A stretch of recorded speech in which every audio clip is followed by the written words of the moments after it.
Hello student, इससे पहले मैंने आपको फैक्टर अफेक्टिंग कैपिटल स्ट्रक्चर जो है वो एक्सप्लेन इक्विटी। आज मैं आपको ट्रेडिंग ऑन इक्विटी के बारे में कुछ समझाना चाह रही हूँ, जिसे हम बोलते हैं समता पर व्यापार, ट्रेडिंग ऑन इक्विटी। तो इट इज़ ये ट्रेडिंग ऑन इक्विटी जो है वो एक ऐसा टाइप्स है जिसके अंतर्गत किसी भी फर्म का जो फाउंडर है, प्रोड्यूसर है, प्रमोटर्स है, वो डेब्ट कैपिटल और इक्विटी कैपिटल दोनों कैपिटल के बिहाफ पे बिजनेस को सक्सेसफुली जो है वो ऑर्गेनाइज करने की कोशिश करता है। इसमें वो अपनी बिजनेस एक्टिविटी को सक्सेसफुली ऑपरेट करता है विद द हेल्प ऑफ डेब्ट capital and equity share capital. Here he और शी यूज्ड डेब्ट capital in rich amount and equity capital in lower amount.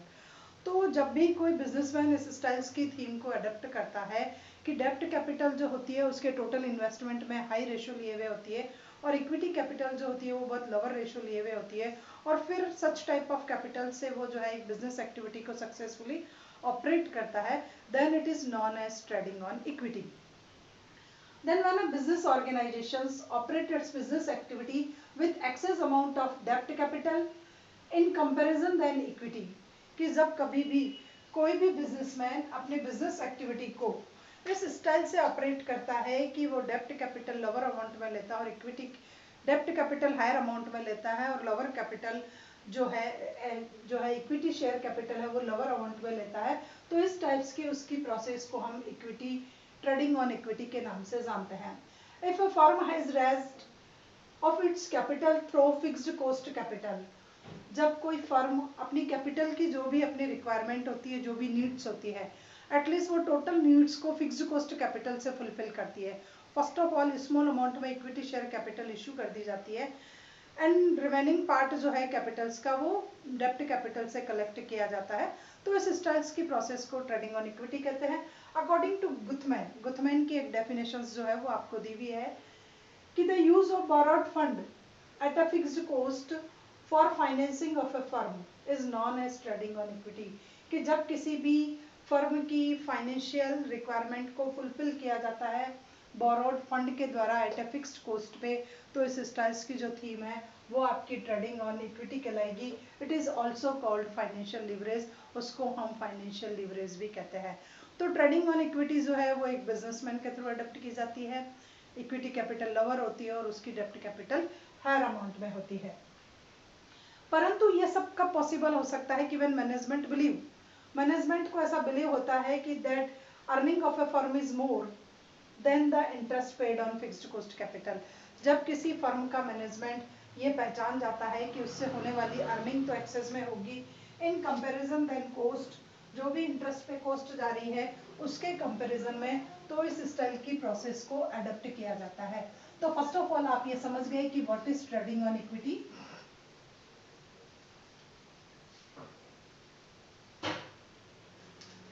कि ट्रेडिंग ऑन इक्विटी में जो भी किसी भी फर्म की, सपोज कीजिए कि जो फर्म है उसमें आपका टोटल इन्वेस्टमेंट जो है, टोटल इन्वेस्टमेंट सपोज कीजिए कि 10,000 या 10 लाख कुछ भी है, तो इसमें से ओनली 3,000 की जो है वो इक्विटी कैपिटल होती है और जो रिमेनिंग होते हैं हमारे 7,000 वो डेब्ट, प्रेफरेंस शेयर, लोन एक्सेट्रा से फुलफिल किए जाते हैं. तो इस स्टाइल की प्रोसेस को where equity capital is lower in comparison than डेब्ट कैपिटल और फिर इससे सक्सेसफुली बिजनेस को ऑपरेट किया जाता है, तो इसे हम ट्रेडिंग ऑन इक्विटी के नाम से जानते हैं. अब the management have to believe that earning of a firm is more than the interest paid on fixed cost capital. अब जो इक्विटी शेयर होल्डर्स हैं उनको ये बिलीव हो सकता है कि इस 10,000 को जब हम इन्वेस्ट कर रहे हैं तो जो आपके डिवेंचर हैं 7,000 के डिवेंचर्स है, सपोज कीजिए इट इज इशू ऑन 10% के उस पर आप इनको इशू कर रखा है, तो अब आपके लिए इसका इंटरेस्ट क्या होगा, 700 रुपीज आपका इसका इंटरेस्ट होगा. अब अगर फर्म में से जो अर्निंग है वो आपकी 2,000 रुपीज होती है, तो आप इसमें से -700 कर करके रिमेनिंग जो है वो आप इक्विटी शेयर होल्डर्स के लिए बचा सकते हो. तो यहाँ पर इस स्टाइल की फर्म की जो सोच होगी वो ट्रेडिंग ऑन इक्विटी होगी और मैनेजमेंट को पूरा बिलीव होता है कि अर्निंग हायर होगी in comparison than interest paid, जो इंटरेस्ट पेड किया गया है उसके कंपैरिजन में अर्निंग हायर होगी. Trading on equity should adopt at that time when there is certainty and stability in income. अब गुथमैन एंड डूगल वापस बोल रहा है, एक राइटर है, इकोनॉमिस्ट है, वो वापस बोल रहा है कि ट्रेडिंग ऑन इक्विटी को तब ही एडप्ट करना चाहिए जब आपको इस बात का विश्वास हो कि आपके प्रॉफिट में क्या रहेगी, सर्टेनिटी रहेगी। प्रॉफिट जो है आपका उसमें सर्टेनिटी रहेगी, उसमें स्टेबिलिटी भी है कि आपका प्रॉफिट एटलीस्ट इस रेट से तो होगा ही होगा। तो जब आपके प्रॉफिट में सर्टेनिटी और स्टेबिलिटी हो तो ही हमें ट्रेडिंग ऑन इक्विटी को एडप्ट करना चाहिए। अगर आपकी इनकम में फ्लक्चुएशन हो रहा हो, कभी हाई और कभी लो हो रही हो, तो ऐसी कंडीशन में किसी भी फर्म को ट्रेडिंग ऑन इक्विटी को अडॉप्ट नहीं करना चाहिए। Then trading on equity adopt only in conditions when there is stability and certainty in income. जब आपकी इनकम में सर्टेनिटी हो, स्टेबिलिटी हो। It is an indicator that strategies carried out by the corporation is fruitful. ये एक ऐसा indications है, ये क्या दे रहा है आपको, एक इंडिकेशंस दे रहा है कि जो भी आपके मैनेजमेंट ने जो भी पॉलिसी स्ट्रेटजी जो भी फॉलो की है, एटलीस्ट इट इज फ्रूटफुल, वो आपकी फ्रूटफुल है। तो ऐसा माना जाता है कि आप सक्सेसफुल रहे इस ट्रेडिंग ऑन इक्विटी को एडप्ट करने में। तो यहाँ पर आपको ये बताया गया है कि ट्रेडिंग ऑन इक्विटी से क्या होगा, ये किस स्टाइल का है, क्या इंडिकेटर्स है और आपका क्या शो कर रहा है।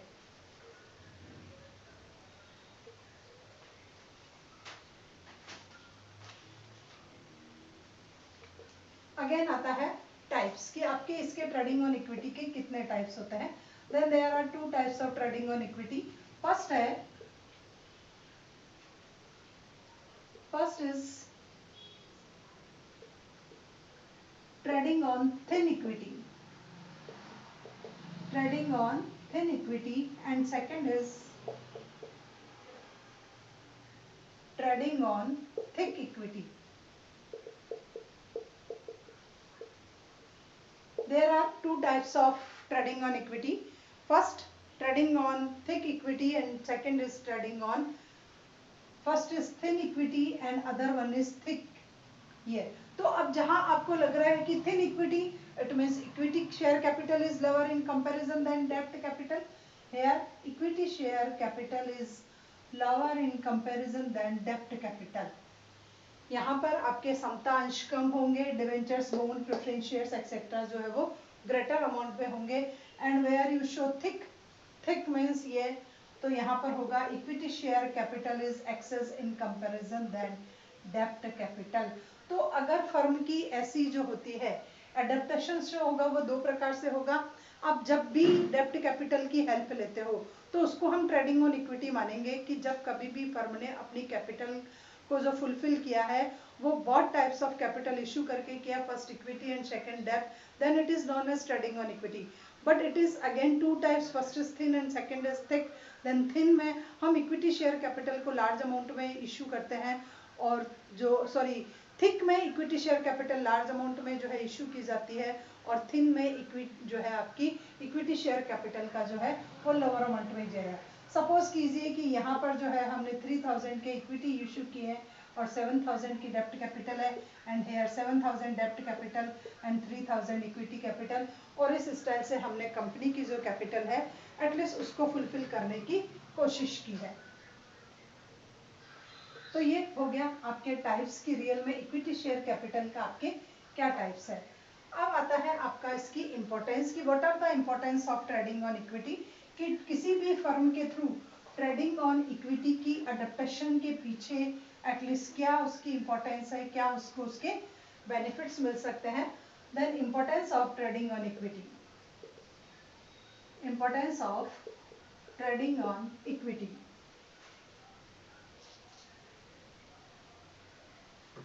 किसी भी फर्म द्वारा जब ट्रेडिंग ऑन इक्विटी को अडॉप्ट किया जाता है तो एटलीस्ट उसको क्या क्या बेनिफिट्स मिल सकते हैं, इसमें आपको वो एक्सप्लेन किया गया है कि फर्म के थ्रू ये पॉलिसी क्यों अडॉप्ट की जाती है।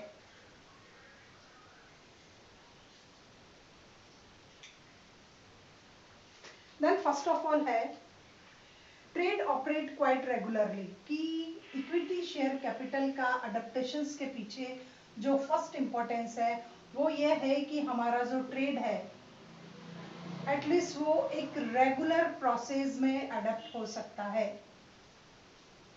उसमें रेगुलरिटी रहती है, लोन आता है, इंटरेस्ट देते हैं, फिर उसका इन्वेस्ट करते हैं, उससे वापस प्रॉफिट अर्न करते हैं, फिर इंटरेस्ट पे करते हैं और एक कंटिन्यूस प्रोसेस चलती रहती है। और जब हमें इंटरेस्ट की बर्डन रहती है तो हम हमारे बिजनेस में एक रेगुलेटरी रखते हैं, क्योंकि आपको लगता है कि इंटरेस्ट पे करना आपकी रेस्पॉन्सिबिलिटी है, तो आपकी कंसंट्रेशन थोड़ी सी हाई हो जाती है। और यही अगर आपने इक्विटी से कंप्लीट किया है आपका बिजनेस, तो आपकी थोड़ी सी आप थोड़ा सा लेजीनेस आ जाती है और आपको लग रहा है कि हाँ यही अर्निंग होगी और इतनी ही सफिशिएंट अमाउंट में है।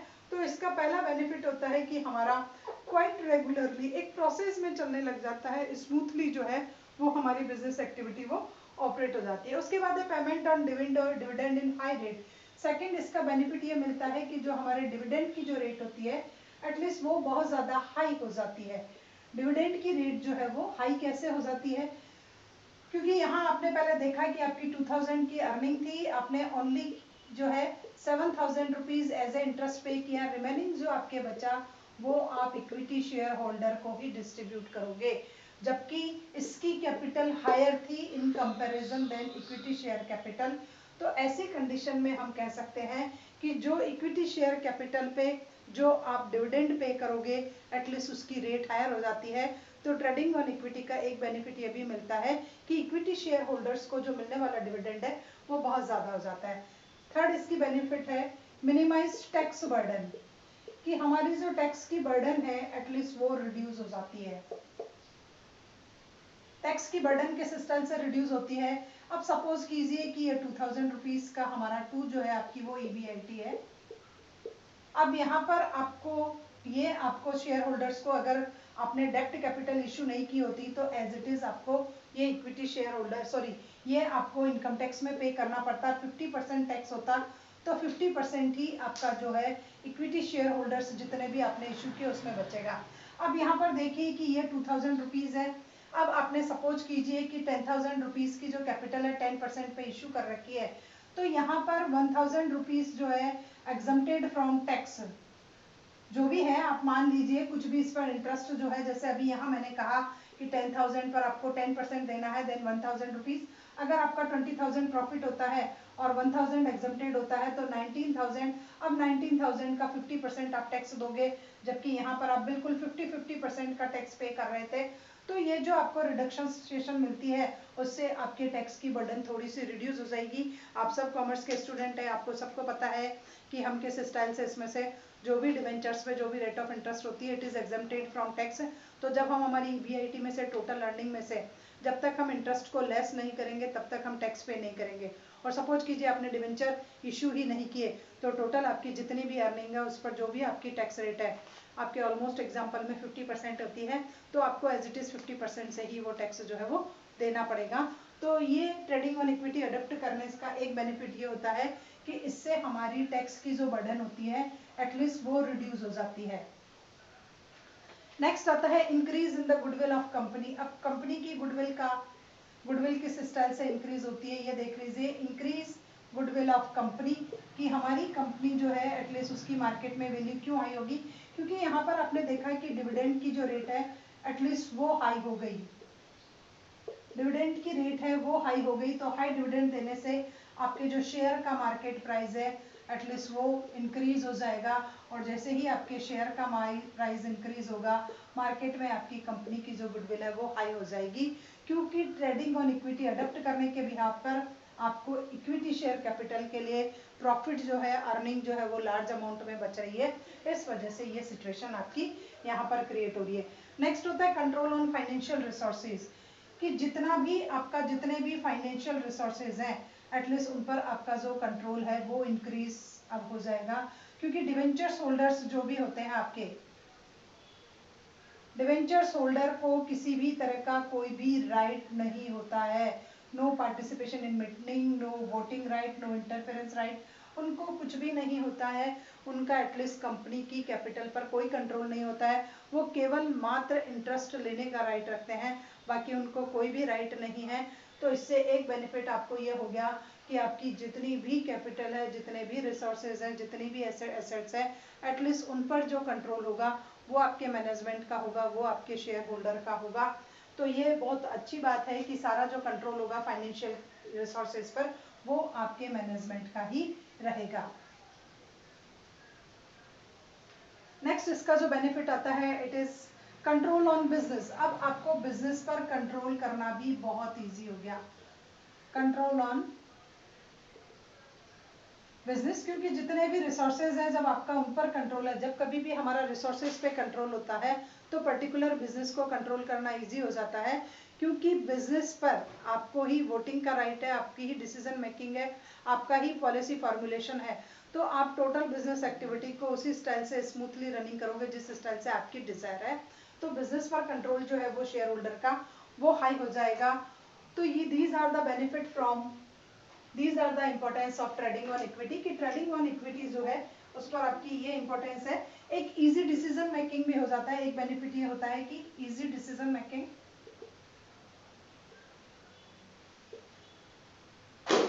कि जितने भी डिसीजन होंगे अब वो इजी गोइंग हो जाएंगे। इजी क्यों हो जाएंगे?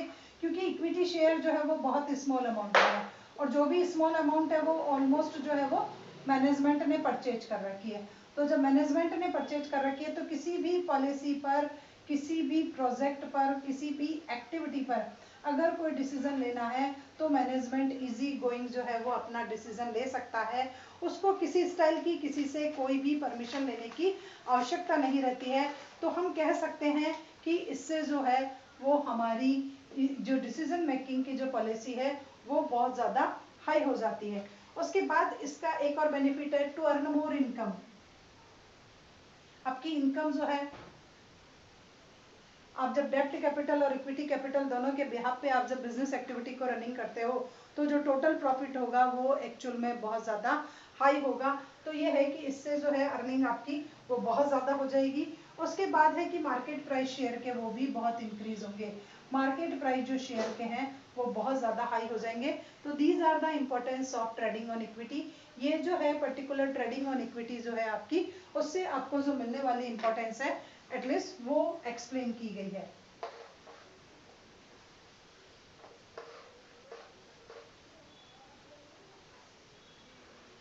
Next what are the limitations, की एटलीस्ट कहीं भी आप किसी भी चीज को अडॉप्ट करो तो एटलीस्ट उसके कुछ लिमिटेशंस होते हैं। तो what are the limitations of trading on equity?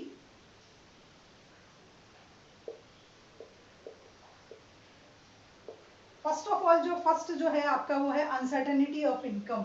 कि इनकम में जो है वो अनसर्टेनिटी हुई तो ये डेंजरस साबित हो सकता है। आपकी इनकम में इस स्टाइल के फ्लक्चुएशंस होते हैं, कभी अप एंड कभी डाउन। तो अगर आपने अनसर्टेनिटी, अनस्टेबिलिटी के कंडीशंस में, इरेगुलरिटी की कंडीशन में ट्रेडिंग ऑन इक्विटी को अगर अडेप्ट कर लिया है तो आपके लिए इंटरेस्ट को पे करना एक प्रॉब्लम साबित हो सकता है।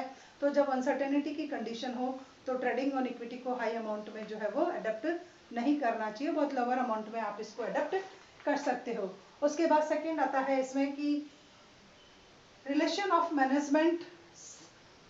सबसे पहला इसका आता है कि loan on high rate of interest. ये भी एक इसका जो है सबसे पहला है कि uncertainty in profit, uncertainty in profit और इनकम, की अगर इनकम और प्रॉफिट में अनसर्टेनिटी हुई तो ये पॉलिसी जो है वो आपकी सक्सेसफुल नहीं रहेगी। उसके बाद सेकंड आता है loan at high rate of interest, high rate of interest. क्योंकि अब क्या हो गया, जब आपके शेयर के मार्केट प्राइस हाई हो रहे हैं, आपकी गुडविल हाई हो रही है, तो कोई भी कंपनी ये सोचेगी कि जब ये इतना ज़्यादा प्रॉफिट अर्न कर रही है, इतनी ज़्यादा गुडविल हाई है, तो मैं लोअर रेट ऑफ इंटरेस्ट पर डिवेंचर को क्यों एक्सेप्ट करूं। ऐसा इन्वेस्टर्स के मन में आ सकता है।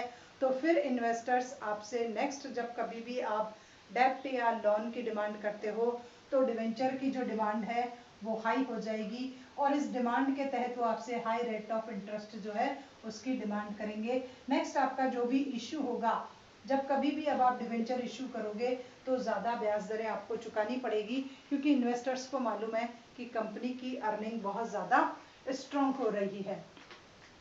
उसके बाद नेक्स्ट आता है legal and contractual difficulties.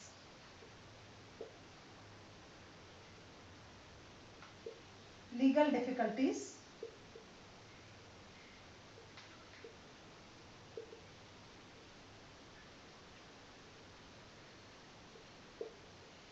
Legal and contractual difficulties. अब लीगल डिफिकल्टीज ये आती है कि जो भी हमारे नॉर्म्स है, रूल्स रेगुलेशंस है, एटलीस्ट हम उसके अकॉर्डिंग ही डेप्ट कैपिटल इशू कर सकते हैं।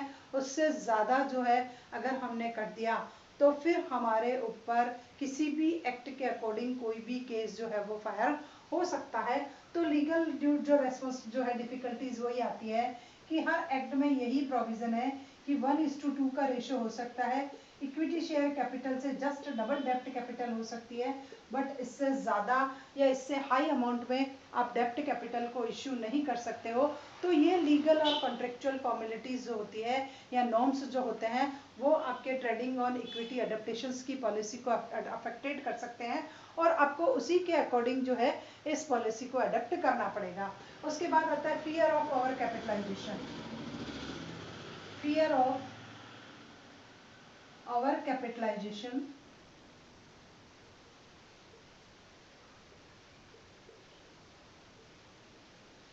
अब ओवर कैपिटलाइजेशन का फियर क्यों रहेगा? क्योंकि हमारे ऊपर जो बर्डन है इंटरेस्ट की, एटलीस्ट वो हाई टू हाई होती जा रही है, तो हमारे एक्सपेंडिचर हाई हो जाएंगे और हमारी अर्निंग जो है एटलीस्ट वो लोअर होगी।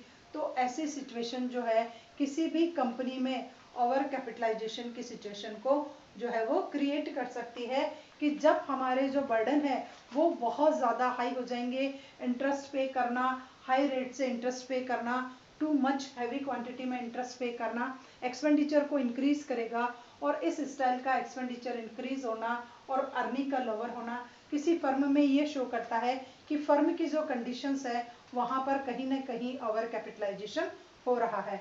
उसके बाद है अंडर इंटरवेंशंस ऑफ लोन।